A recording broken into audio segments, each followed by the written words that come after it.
Yun nga ng mga dre. Papansin nyo mabuti dito mismo sa front part na to. So katulad ng sinabi ko kanina, hindi naman siya totally na pareho-pareho. Since dito, pa tayo dito na pagsiset up, pag-iikot dito sa motor na to. So technically, ito mismo is naka-extended na yung kanyang engine cover sa likod. So good thing yan kahit na hindi na naka-extended yung front fender niya sa dito mismo sa may bandang harap. Ito rin ay naka-telescopic port na rin dito sa may bandang front. And also, naka-disc brake na rin po ito. So napapansin nyo naman medyo may kalaparan at may kalakihan yung gulong yun dito mismo sa harap. Kasi, close ang kanyang address dito mismo sa yellow and blue color na to. So tingnan natin doon sa ibang unit. Ayan, so dito mismo sa kanyang gray and black combination. Kung mapapansin nyo, may kalakihan na rin yung kanyang seat compartment. Then at the same time, may lagayan na rin ng battery dito mismo sa loob. Mga top-pro.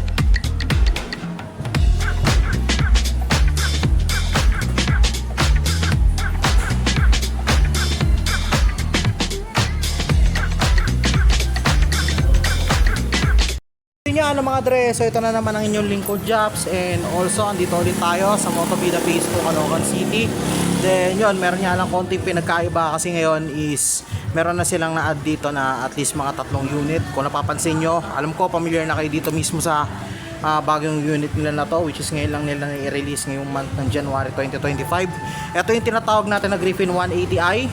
So pag-usapan natin tong motor na to, alamin natin kung anong meron dito, and also alamin na rin natin ang technical specs nito. Pero bago yon, bago natin simulan na gawin lahat ng yon, syempre alam nyo na, katulad ng lagi nating ginagawa, intro muna tayo.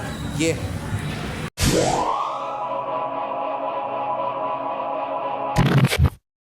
Ano mga dre, so as you can see, kagaya nung sinabi ko kanina, Griffin 180i itong nasa harapan natin ngayon. So ito actually lilinawin ko lang, magkakaroon dapat tayo ng special episode nito, kaso nga lang bagya tayo hindi natuloy since itong yung ibang mga units na to is na-release na itong nakaraang linggo lang, ngayong January mismo ng 2025. So ayan, meron silang available dito na gray with a combination of black color, then also meron din sila ditong yellow and blue color rin na color combination. So ito yung 3 units na available ngayon dito mismo sa Motovida Phase 2 Caloocan City, which is kikita nyo lang ito dito mismo pagbaba lang ninyo ng konti dito galing ng San Roque Supermarket, along Langit Road din. So pag galing nyo ng Langit Road, liliko lang kayo. Kapag nakita nyo sa San Roque Supermarket, liliko lang kayo, then pababa makikita nyo na tong shop ng Motovida dito mismo sa bandang left, bandang right side ng na portion ng nadaanan ninyo. So ayun. So okay, simulan na muna natin kung alamin muna natin kung ano nga ba yung technical specs na meron dito mismo sa bagong unit ni Euromotor. So yun nga, focus muna tayo mismo sa pinaka-technical specs ng motor nito. So definitely obvious naman na si Euromotor Griffin 180i is meron displacement na 180cc or 180.4cc displacement of engine. Meron itong bore and stroke na 63 by 57.9mm.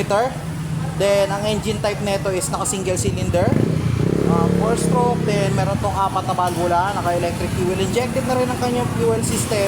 Ang cooling system nito is naka liquid cooled, so syempre pabor yun. Then also ang transmission naman nito is naka CVT na rin. So transmission type nito, take note, since scooter ito ay automatic. Then naka Euro 3 clean emission compliant na rin po siya. So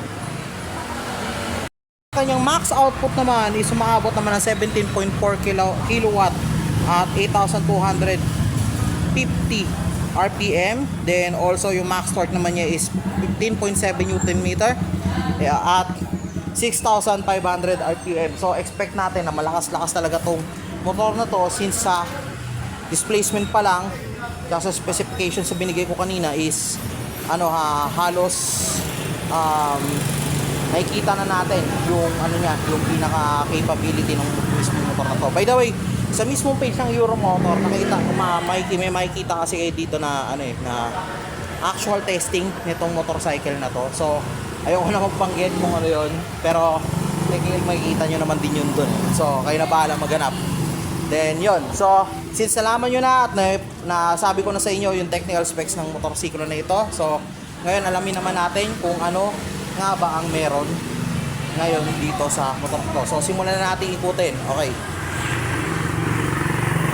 Side itself, makikita naman natin na halos may pagkakawit to doon sa isang unit ng branded na motorcycle. Although sinasabi nila ito is ay cheap copy, pero definitely malaki pa rin may pinagkaiba pa rin naman to kung totosin, since na halos kuwang-kuha niya yung itsura, pero on the other part hindi naman siya totally katulad kasi halos meron pa rin naman siyang naiiba. So dito natin ngayon malalaman kung ano yung nga ba yung possible na pinagkaiba nito doon sa tinutukoy ko na yun. So mapapansin natin mabuti dito mismo sa mismong harap ng motor na to.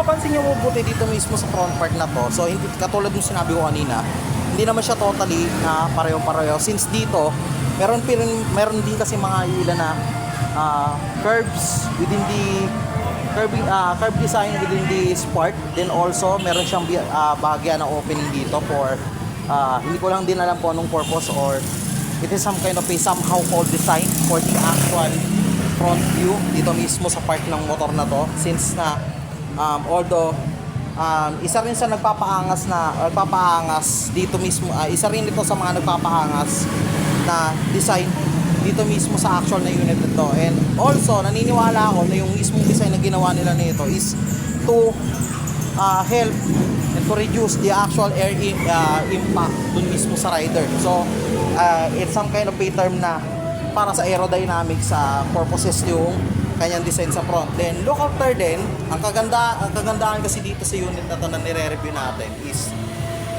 basically yung color combination niya na blue and somehow na may pagka-golden yellow is talaga namang talaga namang nag-complement sa isa't isa, since na ayan, napakaganda niyang tingnan, napakaliwalas, and kahit na merong bright color dito mismo sa ilang side ng kanyang fairings is or ng kanyang kaha is hindi naman siya ganun kasakit sa mata, since na meron naman nakahalo na dark blue color dito mismo sa may bandang baba at saka sa iba pang part ng motorsiklo na to. So bukod pa dyan, ano nga ba napansin ko? So kung papansinin natin mabuti na yung kanyang headlight tsaka yung DRL niya na dito mismo sa bandang taas, ito ay naka-sharp pointed magkabila, then medyo may pagkahiwa-hiwalay or parang hindi siya dikit-dikit yung design ng DRL niya dito sa taas. So siya sa mga kinagandaan dito mismo sa motor na to. So which is ito, nag-emphasize din to na mangilan-ngilan pang uniqueness na meron dito mismo sa motorcycle unit ito. And after all din, ang kagandahan din mismo sa motorcycle unit na to, so tingnan natin, try natin ibaba. Papansin nyo mabuti yung headlight nito tsaka yung DRL niya, pareho naka-LED na rin po ito. So ang pinagkaiba lang nito dito mismo, especially Euro Motor design, hati-hati yung kanyang DRL dito mismo sa may bandang taas. Ito dito mismo sa upper portion na to, hati-hati yan lahat. So ganyan na halos lahat ang design ni Euro Motor pagdating sa kanilang mga daytime running light system. So bukod pa dyan, ito pa medyo talagang namangha ako dito sa unit na to, since na meron na tong 6 na LED projectors dito mismo sa kanyang front light. So technically 3 dito sa kaliwa, 3 dito sa kanan. So expect natin na kayang-kaya nito makapagbigay ng napakaliwanag na ilaw, especially kapag nagbabiyahe tayo sa gabi or nagna-night ride tayo. So ayun. So in terms of that, punta tayo dito mismo sa may bandang baba ng motor na ito. Pa tayo dito na pag-iikot dito sa motor na to. So technically, ito mismo is naka-extended na yung kanyang engine cover sa likod. So good thing yan kahit na hindi na naka-extended yung front fender niya dito mismo sa may bandang harap. Ito rin ay naka-telescopic port na rin dito sa may bandang front. And also, naka-disc brake na rin po ito. So napapansin nyo naman medyo may kalaparan at may kalakihan yung gulong nito dito mismo sa harap. So technically, bukod pa dyan, isa pa sa mga add ko na information dito mismo sa motorsiklo na to is naka-CBS na rin po ito or naka-computer system. So expect na natin na bukod sa disc brake is bukod sa naka-disc brake na rin itong motorsiklo na ito, is kaya na rin ito makapagbigay ng magandang stopping power or brake distribution dito mismo sa front and also dun mismo sa rear part ng gulong na to. So syempre, kapag meron mga unexpected na hinto, hindi naman syempre bigla-bigla na parang hihinto na lang bigla yung motorsiklo mo at mag-i-skid, bagkos dahan-dahan pa rin naman siyang hinto kapag naka combi brake system ka dito mismo sa motorsiklo na to. So another that, so isa pa sa mga nagpapadagdag dito mismo sa aesthetics ng motor na to is yung kanyang side fairing. So ang ganda ng ang ganda ng pagkaka-design nila dito mismo sa Griffin 180, especially sa side dito mismo sa may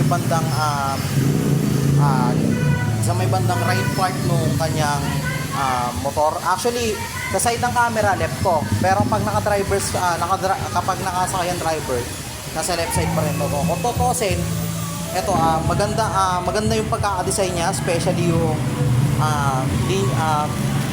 yung letters dito na parang naka-line art. Then at the same time yung pagkaka-engrave ng Griffin dun mismo na may pinaghalong yellow and also blue na color dito mismo sa may bandang gilid ng motorsiklo na to. So ayun, so punta tayo dito mismo sa kanyang bandang front. Punta tayo dito sa kanyang front. So which is makikita natin dito mismo sa may driver side, maraming controls.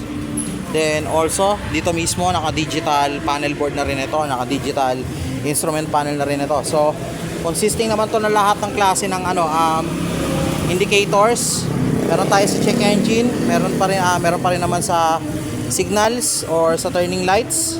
Then high beam and low beam, hindi pa rin mawawala yon. So I don't think, or hindi ko rin alam kung eksakto ba na meron tayo dito na para sa the usual na battery gauge or yung pinaka battery meter niya.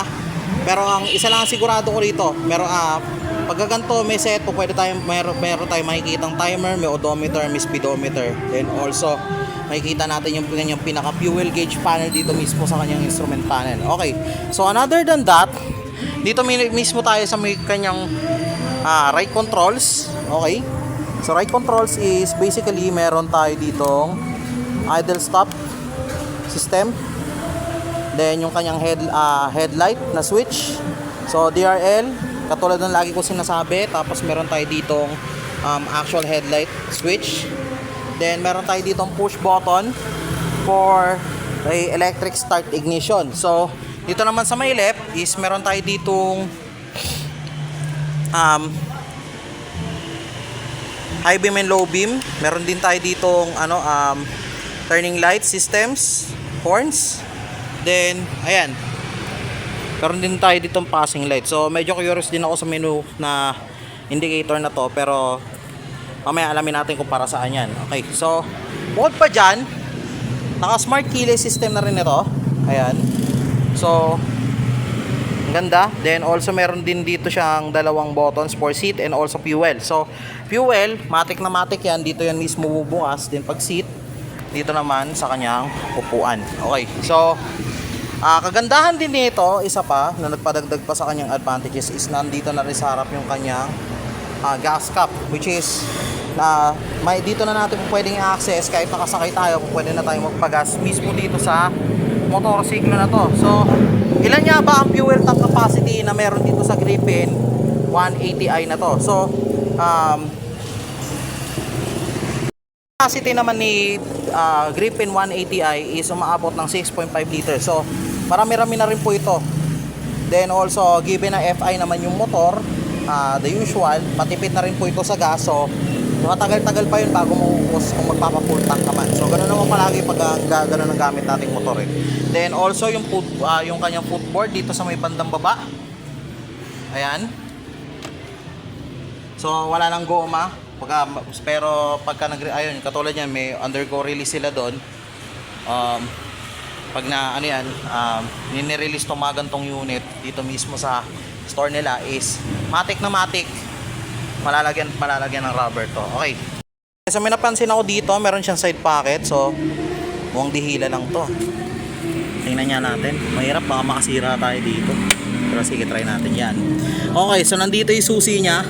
Then meron tayo dito 5 volts and 2 ampere na USB charging port na may takip. Ayan. So advantage siya merong ganito kasi pwede kang makapag-charge anytime kapag nalobat ka. Basta may dalang ang cord. Then sasapat naman yung kanyang laki dito mismo sa kanyang side pocket since napakalaki nga naman ito. So ayun. Then punta tayo sa kanyang underseat. Alamin natin kung ano meron dito sa kanyang underseat. Kasi close ang kanyang underseat dito mismo sa yellow and blue color na to. So tingnan natin doon sa ibang unit, especially ito. Ayan. So dito mismo sa kanyang gray and black combination. Kung mapapansin nyo, may kalakihan na rin yung kanyang seat compartment. Then at the same time, may lagayan na rin ng battery dito mismo sa loob. So ayan, may indicated pa siyang visor, rubber matting dito mismo sa kanyang boot. Pero dito mismo I don't think kung kakasya yung isang full face na helmet. Pero siguro depende sa size ng helmet na ipapasok ko dito. Pero I guarantee you guys, napakalaki na rin ng kanyang compartment dito mismo sa bandang ilalim ng kanyang upuan sa unit na to. So ito yung kabuuan yan. Okay, so punta tayo ngayon dito sa may bandang gilid. Balik na tayo dun sa yellow and blue color natin. Okay. So nalagyan ng ulan. Then also ang ganda nung ano nito, system nito since naka swing arm na rin po siya. Naka upright and sporty look na exhaust.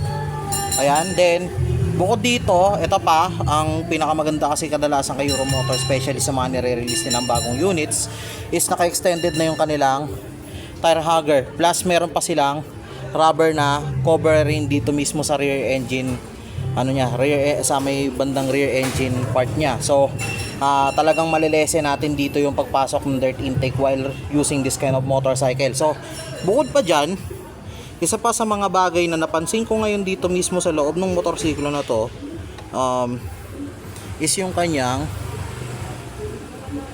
twin sub tank rear suspension. So dual shock suspension po ito dito mismo sa bandang likod. So naka twin sub tank dual shock suspension po ito sa taas. So expect natin ang ganda ng plane of suspension nito kapag once na drive natin ito mismo, either kung off-road or pa city riding man po kung saan naman natin dalhin. So another that one, mapapansin natin dito mismo is naka 0.8 liter din yung kanyang oil capacity dito mismo sa bandang baba. Then also hindi nyo napapansin, naka dual piston calipers na rin po ito dito mismo sa likod yung kanyang brakes. Then also naka disc brake as usual, naka disc brake na rin po ito sa bandang likuran. Ito naman sa may bandang front, ang tire size naman nito is 100 by 80 by 14. So specifically, titingnan natin mabuti, medyo may kalakihan, may kalaparan na rin ang kanyang gulong dito mismo sa may bandang harapan. And also ang ginagamit nito na gulong is commuter tire din. So I think naka-tubeless na rin ito, including na rin yung dun mismo sa may bandang likod, naka-tubeless na rin kung hindi ako nagkakamali. So mamaya makikita na natin yan dun mismo sa may bandang likuran kung yung itsura ng gulong nito. So ayun. Tapos ito naman ang kanyang gulong, naka-commuter din, naka-commuter tire din. Then ang specific na sukat ng gulong nito mismo sa rear is naka 120 by 70 by 14. So mas malaki ito doon compared to doon sa may front na size. So take note, ang gamit nila dito is pang city riding or pang commuter type ng tires para dito mismo sa unit na to. Yung right side ng makina, ayun, so medyo ito lang ang kulang sa kanya, wala lang talaga siyang kickstart. Pero ang kagandahan kasi dito is naka-enhance smart power na itong makina niya dito. So expect na natin na kaya talaga niya makapagbigay ng napagandang performance in terms of riding. Mapa-city ride man yan or kung saan mo man siya dalhin. So specifically itong ganitong klase ng motorsiklo, kayang-kaya na makapagbigay ng napakagandang performance nito sa kung sino man ang gagamit ng unit na ito. So bukod pa dyan, kung titingnan natin dito mismo sa may bandang likod, may kailitan lang yung kanyang taillight. Then also, andito rin yung kanyang LED turning lights. Ayan. So medyo hindi ko lang maisentro. Plate light, din lalagyan na ng plates. Then hindi naman gaano kalakihan yung kanyang fender. Kumbaga sakto lang din. Pero specifically, siguradong maliwanag na to kapag once na ginamit na natin to all around din. Mapaumaga man o gabi. So ayan, take note na lahat ng kanilang ilaw dito mismo sa rear is naka LED na rin. Naka LED light project, naka LED light na rin po ito mismo. Yung tail light tsaka yung kanyang signal and turning light. So, okay. A few moments later. Moment of truth.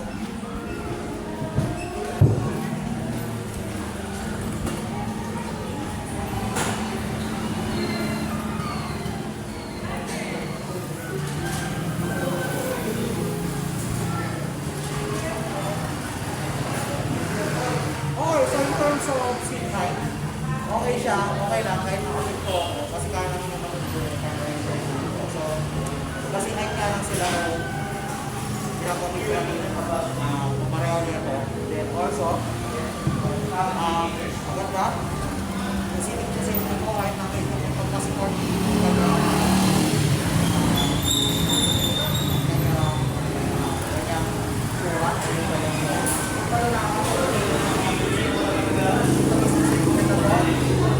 para at least magkaroon ng portion na hati between the OBR then also pati na rin gusto sa music provider. Okay, so yung matatama.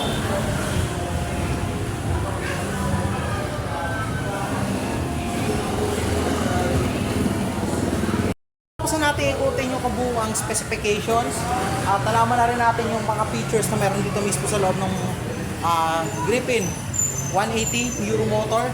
So basically, napakaganda. Aminin ko talaga, napakaganda ng bago release ng unit. So, alamin naman natin ngayon kung affordable ba ang price nito or swak nga ba yung price nito pagdating sa kanyang spec. So, basically, ang kanyang price or yung kanyang current SRP ngayon dito mismo sa market, dito mismo sa Griffin 180 is nagkakalaga na ng 108,900. Okay, mas mura to. So, down payment, kung kukunin mo siya ng installment, matik na agad na 10,000 yung po pwede mong i-down. So, may kamurahan nga to, affordable nga to. So, take note natin, lagi tayong merong 6 mode of payments dito mismo kay Motovida. So, ang 6 mode of payments natin, meron tayong 6 months, 12 months, 18 months, 24 months, 30 months, and 36 months. So, alamin natin ngayon kung magkano in each mode of payment or term of payment dito mismo sa motorsiklo na to. So, start tayo sa 6 months. Sa 6 months is meron tayong 19,690. Mahulugan mo siya ng ganong term. Sa 12 months naman is 10,761. Sa 18 months naman is 7,785 naman. Then, also, sa 24 months naman is 6,297. Okay. Napakaganda, napakamura. Then also, 30 months is 5,404. Then the last one, yung 36 months, ito, pinakamura to.